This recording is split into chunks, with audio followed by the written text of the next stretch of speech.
Hello student, সবাইকে আমার প্রথম ক্লাসে ওয়েলকাম জানাই। এটি আমার ইউটিউবের প্রথম ক্লাস। তোমরা ইউটিউবের থাম্বনেল দেখে বুঝতে পেরেছো আজকে আমি কি টপিক নিয়ে আলোচনা করতে চলছি। তো সমস্ত মাধ্যমিক স্টুডেন্টদের বলবো, তোমাদের মাধ্যমিক খুব সামনে। তো আমি চেষ্টা করব জীবনবিজ্ঞানের ওপর যতটা আমি সিলেবাস কভার করাতে পারবো এই কদিনে, সেই সিলেবাসের মধ্যে যা কোশ্চেন আসবে তোমরা যাতে অ্যাটেন্ড করতে পারো। তো শুরু করছি আজকের ক্লাস 10-এর প্রথম চ্যাপ্টার, জীবজগৎ নিয়ন্ত্রণ ও সমন্বয়। জীবনবিজ্ঞান পড়ার আগে একটা জিনিস জানতে হবে, জীবন কাকে বলে বা জীব কাকে বলে। জীব বলতে বোঝায় কোনো একটি বস্তু যার মধ্যে বংশবিস্তার, কোষ বিভাজন, উত্তরণে সাড়া প্রদান, সংবেদনশীলতা, চলন গমন, এই সমস্ত কিছু কোনো একটি বস্তুর মাধ্যমে, যে বস্তুকে বলা হয় প্রোটোপ্লাজমের সংগঠন, যা এই সমস্ত বৈশিষ্ট্যগুলোকে তুলে ধরে, তাকে আমরা জীবন বলি। তাহলে জীবনকে আমি যদি আরও ভালো করে বলি, কোনো একটি সজীব প্রোটোপ্লাজমে বস্তু যা বংশবিস্তার, কোষ বিভাজন, উত্তরণে সাড়া প্রদান, চলন গমন, সংবেদনশীলতা ইত্যাদি বৈশিষ্ট্যগুলিকে প্রকাশ করে চলে, তাকেই আমরা জীবন বলছি। জগৎ বলতে ওই প্রোটোপ্লাজম সংগঠন বস্তুটির চারপাশে যতটি অঞ্চল নিয়ে গঠিত সেটাকে তার জগৎ বলা হয়। নিয়ন্ত্রণ বলতে ওই বস্তুটিকে যেভাবে নিয়ন্ত্রিত করা হচ্ছে কোনো একটা মাধ্যম বিশেষে, তাকে তার নিয়ন্ত্রণ বলা হয়। তো পড়াতে এসো সবাই এবার।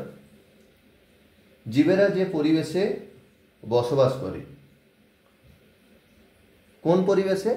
না, তার বেঁচে থাকার জন্য যে পরিবেশ তার জন্য উপযুক্ত, সেখানে অনবরত নানা পরিবর্তন ঘটে চলেছে। অনবরত নানা পরিবর্তন বলতে, ধরো আজকে তুমি যেখানে আছো 10 বছর আগে সেই জায়গাটা সেরকম নাও থাকতে পারতো বা নাও ছিল।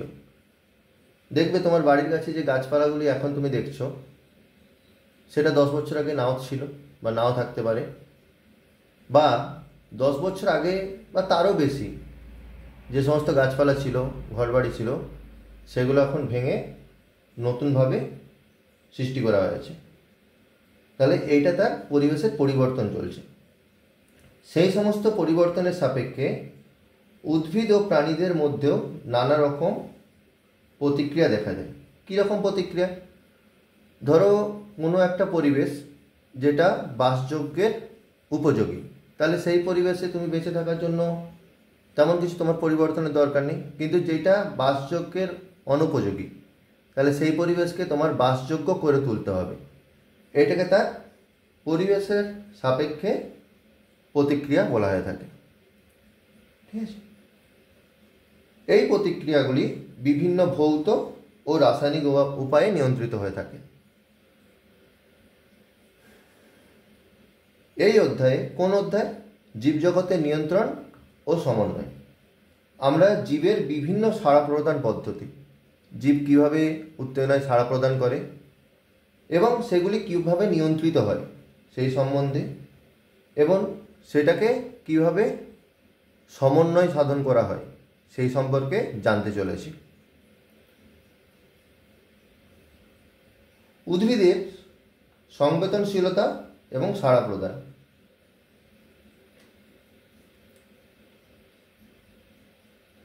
আমাদের চারপাশে ছড়িয়ে থাকা সমস্ত উপাদান নিয়েই গড়ে উঠেছে আমাদের পরিবেশ।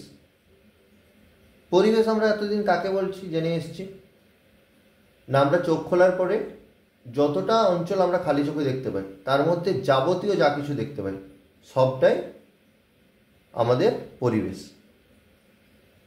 এই পরিবেশ সদাই পরিবর্তনশীল। তোমাদের একটু আগেই বললাম যে 10 বছর আগে যা দেখেছিলে 10 বছর পরে সেটা অনেক পরিবর্তন হয়েছে, তাহলে এটা 10 বছরের ডিউরেশন বলছি। কিন্তু এইরকম ধরো যে আজকে যে জিনিসটা ছিল কালকে সেটা নাও থাকতে পারে, বা এখন যে জিনিসটা আছে সেটা কিছুক্ষণ পরে নাও থাকতে পারে, তা সেটা সর্বদাই পরিবর্তনশীল।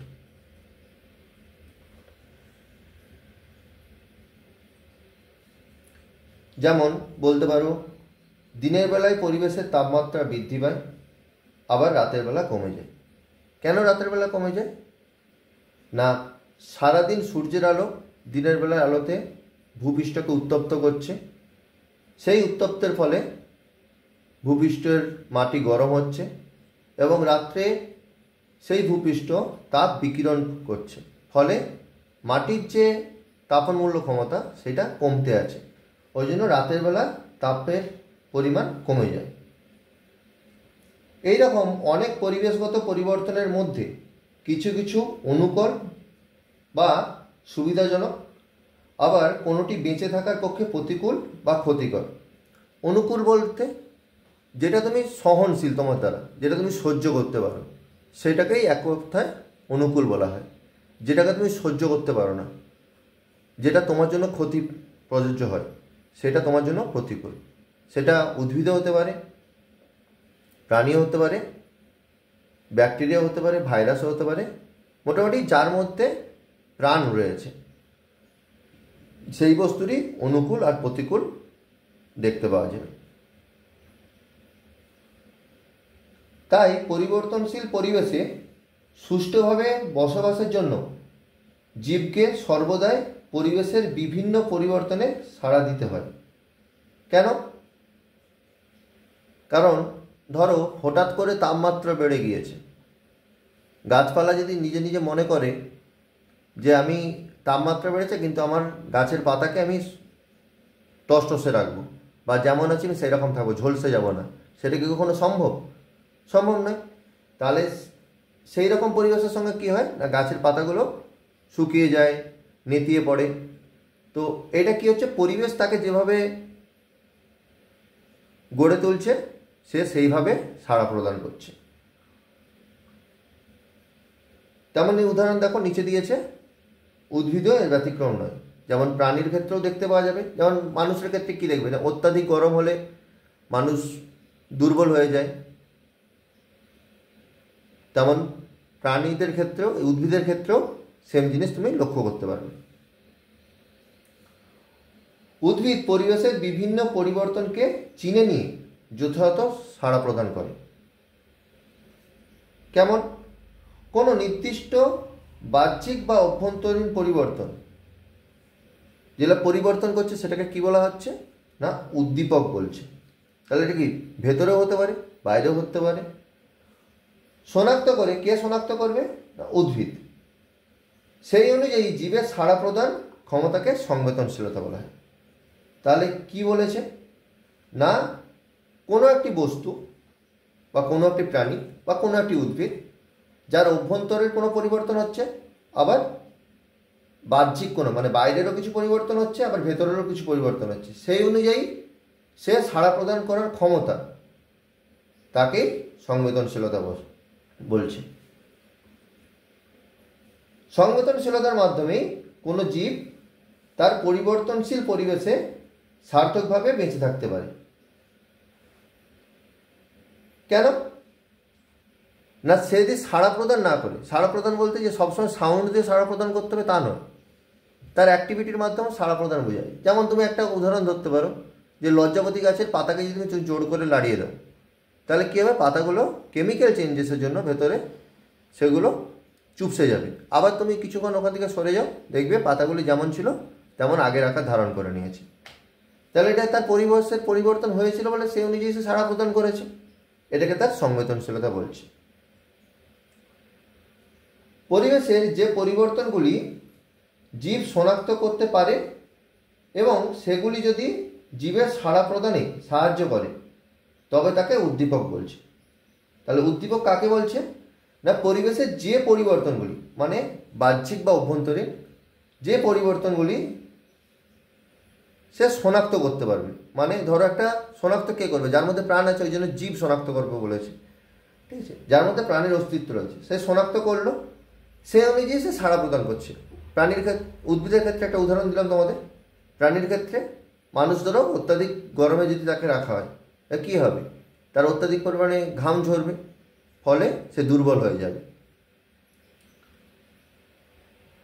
উদ্দীপনা হলো উদ্দীপক থেকে সৃষ্ট এক প্রকার শক্তি যা জীব অনুভব করতে পারে। তার মানে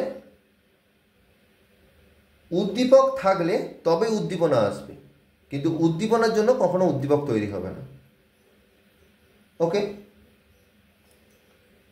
তাহলে কেন সাড়া প্রদান করবে? না সেইটা একটা শক্তিরূপে কাজ করছে। ধরো কারো ভেতরে কেমিক্যাল চেঞ্জেস হলে তবেই তো সে সেই অনুযায়ী সাড়া প্রদান করবে, তাহলে সেটা তার উদ্দীপক। যেটা সাড়া প্রদান করে বার করছে সেটাকে তার উদ্দীপনা বলছে। সমস্ত জীবই কম বেশি বিভিন্ন উদ্দীপকের উদ্দীপনায় সাড়া দেয়। মানে তার অভ্যন্তরীণ আর বাহ্যিক যে পরিবর্তন হয়, জীব সেই অনুযায়ী সাড়া প্রদান করবেই, কিন্তু কোনো জড়বস্তু করবে না। ক্লিয়ার? উদ্দীপক প্রধানত দুই প্রকার হয়ে থাকে, এতক্ষণ বলে এসেছি। একটা হচ্ছে বাহ্যিক উদ্দীপক আর একটা অভ্যন্তরীণ উদ্দীপক। আগে বাহ্যিক উদ্দীপক বলছি। যে উদ্দীপকের উৎস হলো জীবদেহের বাইরে তাকে বাহ্যিক উদ্দীপক বা বাহ্যিক উদ্দীপক বলা হয়। মানে উদাহরণস্বরূপ বলতে পারো, যেমন মটর গাছের কাছে কোনো যদি শক্ত অবলম্বন রাখো, ধরো একটা বাঁশ কাঠি বা লাঠি তার সামনে রেখে দিলে, তাহলে সেটি কী করবে? তার যে আকর্ষিগুলো বেরোবে সেগুলো তার সংস্পর্শে আসবে, এলে সেটি জটিলভাবে বা শক্ত করে সেটাকে জড়িয়ে ধরবে। কোনটাকে? ওই অবলম্বনটাকে। এটাকে তার কি বলছে? স্পর্শ উদ্দীপনা বলছে, এবং সে অনুযায়ী সে বৃদ্ধি পাবে। আবার আলোক উদ্দীপকের প্রভাবে সূর্যমুখী সাড়া দেয়। কীরকম? না সূর্যমুখী ফুল যারা দেখেছো হলুদ রঙের, সূর্যের আলো ঠিক যেদিকে ওঠে সূর্যমুখীর ফুলগুলো বা পাপড়িগুলো ঠিক সেদিকেই মুখ করে থাকে। এটা আলোক উদ্দীপকের প্রভাবে সে সাড়া প্রদান করছে। এছাড়াও জল, মাধ্যাকর্ষণ হলো বাহ্যিক উদ্দীপকের প্রভাব। কারণ মাধ্যাকর্ষণ কারো মধ্যে চলে যায় না, ভেতরে অভ্যন্তরে ঢোকা সম্ভব না, ঠিক আছে? আবার জল বাইরে থেকেই শরীরের মধ্যে বা উদ্ভিদের মধ্যে প্রবেশ করে, ঠিক আছে? সেটাও বাহ্যিক উদ্দীপক। এবার অভ্যন্তরীণ উদ্দীপক, মানে যা ভেতরে অবস্থিত। জীবদেহের অভ্যন্তরীণ পরিবেশে সৃষ্ট উদ্দীপককে অভ্যন্তরীণ উদ্দীপক বলা হয়। যেমন কি বলতে পারো? না উদ্ভিদ হোক প্রাণী হোক, কি দেখতে পারবে? সবার প্রথম হরমোন তাদের মধ্যে দেখা যায়। উদ্ভিদের ক্ষেত্রে অক্সিন হরমোন, এটা কি করে? না বৃদ্ধি করতে সাহায্য করে। তারপর নিচে বলা আছে উদ্ভিদ দেহে উৎপন্ন হরমোন অক্সিন, তার মানে অক্সিন একটা উদ্ভিজ্জ হরমোন, উদ্ভিদকে বৃদ্ধি করতে সাহায্য করে বা বৃদ্ধির উদ্দীপনা যোগায়। তাহলে এটা কখনো এমসিকিউ কোশ্চেনও আসতে পারে যে উদ্ভিজ্জ একটি বৃদ্ধিজ হরমোনের নাম বলো, তাহলে অক্সিন হরমোন বলতে পারো। তাই হরমোন একটি অভ্যন্তরীণ উদ্দীপক। এবার আসি পরিবেশের পরিবর্তন শনাক্তকরণ এবং উদ্ভিদের সাড়া প্রদান পদ্ধতি। কি বলেছে? পরিবেশের পরিবর্তন বলতে মূলত বোঝায় পরিবেশের বিভিন্ন জড় উপাদানের পরিবর্তন।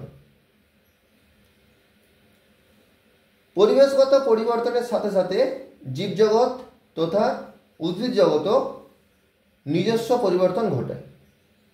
আর যার মধ্যে প্রাণের অস্তিত্ব রয়েছে সেই পরিবর্তনশীল হবে। উদ্ভিদের পরিবেশ পরিবর্তন শনাক্তকরণ কি বলেছে সেটা সম্পর্কে? না, উদ্দীপনার প্রভাবে সকল জীবই কম বেশি সংবেদনশীলতা দেখায়।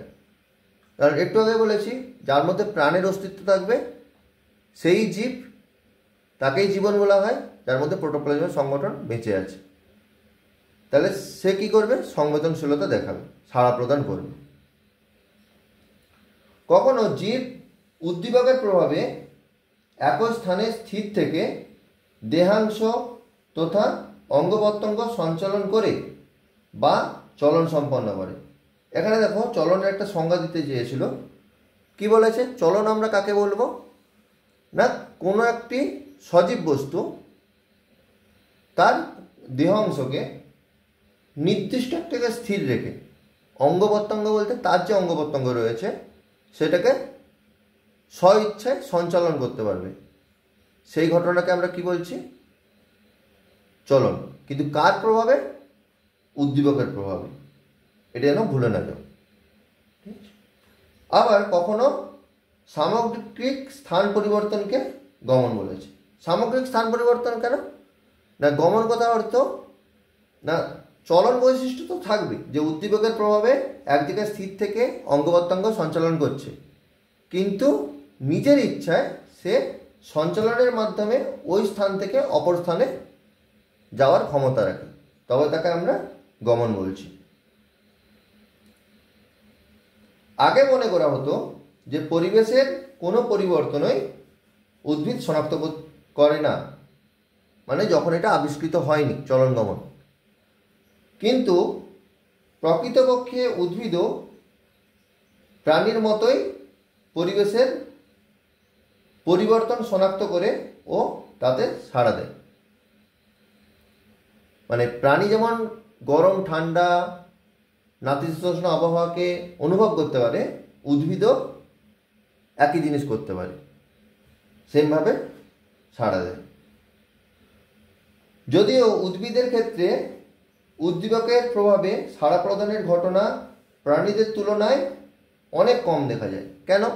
ধরো কোনো একটা প্রাণীকে কেউ আঘাত করলো, সে কী করবে? হয় সেখান থেকে ছুটে চলে যাবে, নাহলে সাউন্ডের মাধ্যমে তার বিপদটাকে সে প্রকাশ করবে। কিন্তু উদ্ভিদের ক্ষেত্রে সেটা আমরা দেখতে পাই না। যদি দেখতে পেতাম তাহলে এই যে এত গাছ কাটা হচ্ছে, এত পরিবেশ নষ্ট করা হচ্ছে, তাহলে উদ্ভিদের যে কোলাহলটা উঠে আসতো বা তাদের যে সাউন্ডটা বেরিয়ে আসতো, তাতে মানুষজন অতিষ্ঠ হয়ে গাছপালা কাটা বন্ধ করে দিত। ঠিক আছে, আজ তারা পারে না কথা বলতে, তাই আমরা পরিবেশটাকেও ধ্বংস করতে চলেছি বা ধ্বংস করে যাচ্ছি। অধিকাংশ উদ্ভিদ একটি নির্দিষ্ট স্থানে আবদ্ধ থাকে বলে তারা অঙ্গ প্রত্যঙ্গ সঞ্চালন বা চলনের মাধ্যমে সাড়া প্রদান করে। যেমন বনছাড়াল গাছ দেখতে পারো, পাতাকে নাড়িয়ে সাড়া প্রদান করে। সূর্যমুখী ফুল দেখো, আলো যেদিক থেকে আসছে সেদিকে ফুলগুলোর পাপড়িগুলোকে তুলে ধরেছে।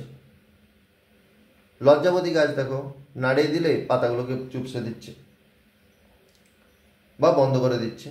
তাহলে এইভাবে তারা তাদের সাড়া প্রদানগুলোকে প্রকাশ করে চলেছে। উদাহরণের সাহায্যে উদ্ভিদের সাড়া প্রদানকে এবার ব্যাখ্যা করছে। কি বলছে? না, উদ্ভিদের সাড়া প্রদান সাধারণত অত্যন্ত ধীর, মানে মানুষজনের মতো বা পশু পাখির মতো এত ফাস্ট সাড়া প্রদান করতে পারে না, এবং তা মূলত বৃদ্ধিঘটিত চলন বা বৃদ্ধিজ চলন বা রসস্ফীতিজনিত চলন বা প্রকরণ চলন। এগুলো আমরা পরে আবার পড়াতে আসবো, যখন পরপর স্টেপ বাই স্টেপ পড়ে যাব। এগুলো সম্পর্কে আবার বিস্তারিত আলোচনা রয়েছে। এই বৃদ্ধিজ চলন কি, প্রকরণ চলন কি, এগুলো তখন তোমরা জানতে পারবে। উদ্ভিদ জগতে দ্রুত সাড়া প্রদানের ঘটনা অত্যন্ত বিরল। কারণ এই যে বললাম, প্রাণীর ক্ষেত্রে কাউকে আঘাত করলে সে তৎক্ষণাৎ তার রিপ্লাই দেয়, কিন্তু উদ্ভিদের ক্ষেত্রে এটা এত দ্রুত হয়ে থাকে না। দ্রুত ছড়া প্রদানের দুটি গুরুত্বপূর্ণ উদাহরণ ব্যাখ্যা করা হলো। যেমন যেটাকে তুমি চটজলদি দেখতে পাবে যে উদ্ভিদও সাড়া প্রদান করে, সেটা কি? একটা হচ্ছে লজ্জাবতী গাছের সাড়া প্রদান, আর একটা হচ্ছে বনচাঁড়ালের সাড়া প্রদান। আগে আসি লজ্জাবতী গাছের সাড়া প্রদান। লজ্জাবতী পাতাগুলিকে স্পর্শ করলে, লজ্জাবতী গাছের পাতাগুলিকে স্পর্শ করলে তার পত্রফলকগুলি, মানে পাতা যেগুলো বলি আমরা বাংলা ভাবে, সেগুলি লুটিয়ে যায় বা গুঁড়িয়ে পড়ে বা এক জায়গায় জড়ো হয়ে যায়। এক্ষেত্রে স্ফীত পত্রমূলের থেকে রস পাশের কোষগুলিকে পরিবাহিত হয়। মানে কি বলেছে না, ওই পাতার যে রিয়াকশান ছিল, কেমিক্যাল রিয়াকশান, সেটার মধ্যে চেঞ্জেস ঘটেছে। ফলে কি হয়েছে না, যে পাতাগুলো প্রস্ফুটিতভাবে ছিল সেগুলো এক জায়গায় সঞ্চালিত হয়ে জড়ো হয়ে গিয়েছে। ফলস্বরূপ পত্রমূল রসের অভাবে স্থূল হয়, মানে এক জায়গায় জোটো হয়ে যায়। ফলে পাতাগুলি গুটিয়ে যায় বা একদম বন্ধ হয়ে যায়। এক্ষেত্রে স্পর্শক উদ্দীপক হলো এই সাড়া প্রদানের কারণ। কেন না, ওই লজ্জাবতী গাছের পাতা তখনই গড়াবে যখন ওকে কেউ স্পর্শ করবে। ততক্ষণ ও গোটাবে না যতক্ষণ না ওকে কেউ বাহ্যিক উদ্দীপক ওকে বাইর থেকে আঘাত করছে বা স্পর্শ করছে। ততক্ষণ ও যেমন পত্রফলককে মিলেছিল সেই রকম পত্রফলকগুলোকে মিলেই থাকবে।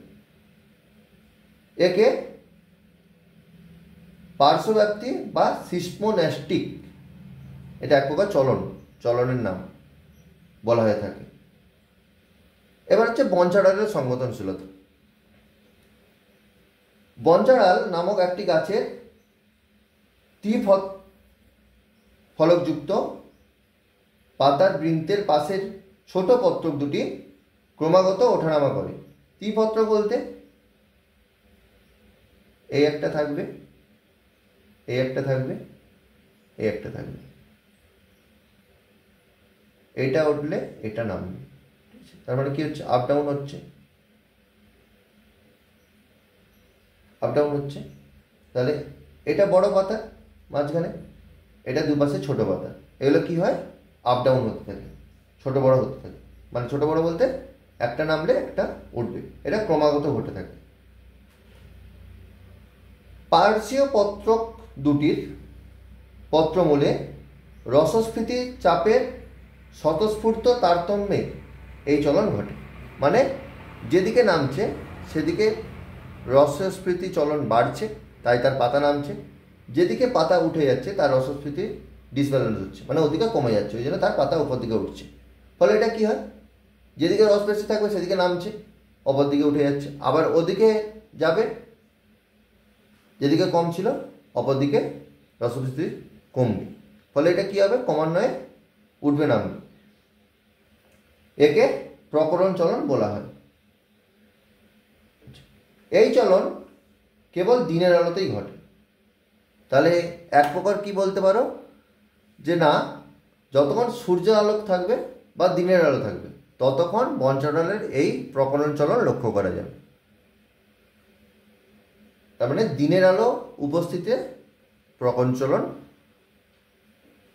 প্রকাশ করা হয় বনচাঁড়ালের মাধ্যমে। এছাড়াও বিভিন্ন ধরনের রাসায়নিক পদার্থ, বিদ্যুৎ তরঙ্গ এবং চৌম্বক ক্ষেত্রের উপস্থিতিতেও এই ধরনের চলন লক্ষ্য করা যায়। এই প্রকার চলনের জন্য বনচাঁড়াল উদ্ভিদটিকে ভারতীয় টেলিগ্রাফ উদ্ভিদ নামেও ডাকা হয়ে থাকে। তাহলে এটা কোশ্চেন পড়ে, ভারতীয় টেলিগ্রাফ উদ্ভিদ কাকে বলা হয়, বা বনচাঁড়ালের অপর নাম হিসেবে আমরা কি বলতে পারি, এটা মনে রেখো।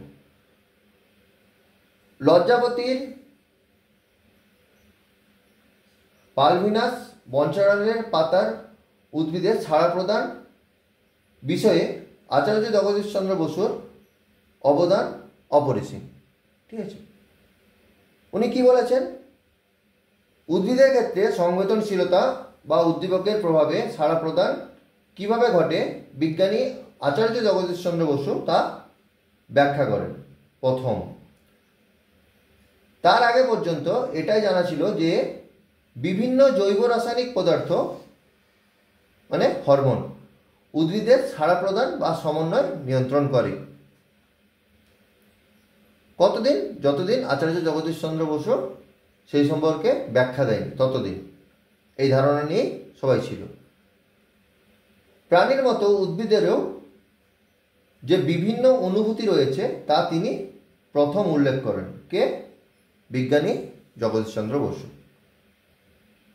বিজ্ঞানী বসু লজ্জাবতী ও বঞ্চারাল উদ্ভিদ দুটি নিয়ে তাদের সাড়া প্রদান সংক্রান্ত পরীক্ষা নিরীক্ষা করেন, যে তারা কিভাবে সাড়া প্রদান করে সেই সম্পর্কে তিনি তার পরীক্ষার মাধ্যমে ব্যাখ্যা দিয়ে গিয়েছেন।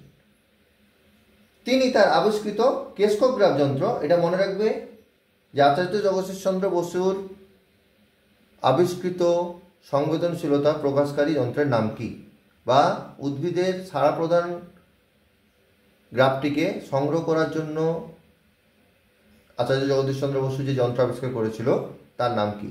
কেসকোগ্রাফ যন্ত্র। এর সাহায্যে কি করেছিল? উদ্ভিদের দুটি চলন নির্ণয় করেন। কোন দুটো উদ্ভিদ? না, লজ্জাবতী আর বঞ্চারাল। কেসকোগ্রাফ হলো একটি সুবেদী যন্ত্র যার সাহায্যে উদ্ভিদের সামান্য সাড়া প্রদানও 1 সেকেন্ড 1 মিলিমিটার, মানে এতটা কম পরিমাপ করা যায়। 1 মিলিমিটারকে 1 সেকেন্ডে ভাঙলে যতটা পরিমাণে তুমি সাড়া প্রদান প্রকাশ করতে পারবে ততটা পরিমাণ ওই কেসকোগ্রাফ যন্ত্রে ধরা পড়েছিল। এই জন্যই উদ্ভিদের সাড়া প্রদানশীলতাকে ধরা গিয়েছিল, কারণ এটা ধীর গতিতে হয়, তো তার যন্ত্র সেই রকমভাবেই আবিষ্কৃত হওয়া উচিত ছিল যাতে তার ওই ধীর মন্থর গতিটাকে প্রকাশ করা যায়।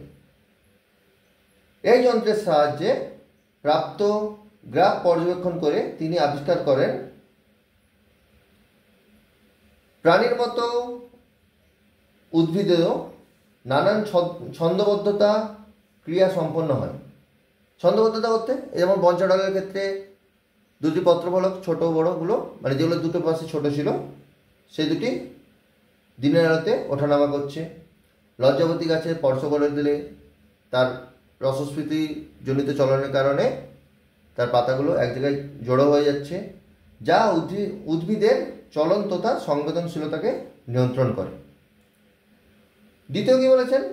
বাহ্যিক স্পর্শ, উত্তাপ, ঠান্ডা, বিষ প্রভৃতি উদ্দীপক, এগুলো কি সবগুলোই বাইরে থেকে অনুভব করা যায় বা অনুভব করা হয়। এগুলো সব কি এক একটি উদ্দীপক কোষের অভ্যন্তরে বিভিন্ন পরিবর্তন সৃষ্টি করে বা বিভিন্ন পরিবর্তন সৃষ্টি করে বলেই উদ্ভিদ বিভিন্নভাবে সাড়া প্রদান করে। যেমন কি হলো না, স্পর্শ করলে লজ্জাবতী গাছের পাতা জড়ো হয়ে যাচ্ছে, উত্তাপে পাতাগুলো ঝলসে যেতে পারে, যে কোনো উদ্ভিদই ঝলসে যায় কম বেশি। অতি ঠান্ডাতে ঠান্ডা দেশের উদ্ভিদ বেঁচে থাকে, কিন্তু আমাদের এখানে অতি ঠান্ডাতে আমড়া গাছে যারা হচ্ছে চিরহরিত বৃক্ষ নয় তাদের পাতা ঝরে যায়। বিষ প্রয়োগ করলে, ঘাস মারা বিষগুলো দিলে দেখছো যে ঘাসগুলো চুঁয়ে মরে যায়, ঠিক আছে। তাহলে এগুলো কি বাহ্যিক উদ্দীপকের প্রভাবে তারা সেই অনুযায়ী তাদের সাড়া প্রদান করে চলেছে। আজকে তোমাদের এতটা পর্যন্ত আমি আলোচনা করলাম। আমারও এটা প্রথম ক্লাস ইউটিউবে, তো বলতে যে অনেক জায়গায় হয়তো আটকিয়েছে বা একটা নার্ভাসনেস হয়তো এসেছে, তো সবাইকে এটা অ্যাভয়েড করে যেতে বলবো। তোমরা পড়ানোটা দেখো, যদি কোথাও কোনো অসুবিধা থাকে তাহলে তোমরা আমাকে কমেন্ট করে জানাতে পারো, আমি চেষ্টা করব তোমাদের রিপ্লাই দেওয়ার। তো আশা করি সবাই ক্লাসটা খুব ভালো করে শুনবে। আবার দেখা হবে নেক্সট ক্লাসে। আর যারা আমার ক্লাসটা শুনেছো এতক্ষণ, তোমাদের বলবো যদি তোমাদের ভালো লেগে থাকে তাহলে তোমরা তোমাদের বন্ধুবান্ধবদের কাছে আমার এই ভিডিওটি পৌঁছে দেবে, যাতে ওনারাও কিছুটা ক্লাস করে নিজেদের উপকৃত করতে পারে। থ্যাংক ইউ সবাইকে।